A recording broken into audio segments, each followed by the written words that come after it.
O'zbekiston Respublikasi Prezidenti Shavkat Mirziyoyevning futbol bo'yicha 17 yoshgacha bo'lgan terma jamoalar a'zolariga tabrigi e'lon qilindi.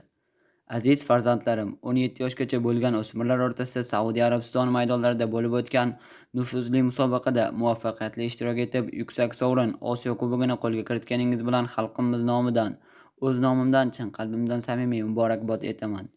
Sizlar kabi navqiron, azmu shijoatli yoshlarimizning butun turnir davomida bironta ham mag'lubiyatga uchramasdan rekord natija ko'rsatib, jonajon vatanimiz sharafini mardona himoya qilganlari hech shubhasiz milliy futbolimiz tarixiga oltin harflar bilan yoziladigan shonli voqea desak to'g'ri bo'ladi.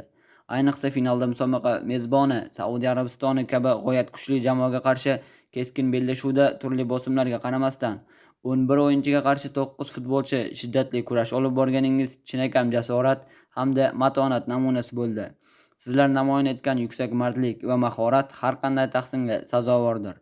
Musobaqa yakuniga ko'ra 3 nafar iste'dodli va mohir sportchimiz yakka tartibdagi sovrinlar egasi bo'lgani, jumladan Ne'matulloh Rustamjonov turnirning eng yaxshi darvozaboni, Asilbek Aliyev turnirning eng yaxshi to'purari hamda Sadriddin Hasanov eng yaxshi futbolchi sifatida e'tirof etilgani ham alohida ta'kidlash lozim.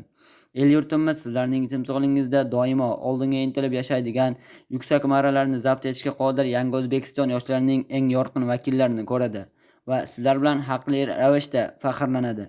Mamlakatimizda sportga, jumladan futbol rivojiga berilayotgan yuksak e'tiborning yana bir amaliy natijasi bo'lgan mana shunday tarixiy g'alaba uchun sizlarni tarbiyalab voyaga yetkazgan ota-onalaringiz hamda ustoz murabbiylaringizga chin dildan samimiy minnatdorlik bildiraman. Sizlar ushbu g'alabadan ruhlanib, shu yil noyabr oyida Qatarda bo'lib o'tadigan jahon chempionatida ham Osiyoning g'olib jamoa sifatida munosib ishtirok etasiz deb ishonaman. Baxt va zafar sizlarga doimo yor bo'lsin, aziz farzandlarim. Shavkat Mirziyoyev, O'zbekiston Respublikasi Prezidenti.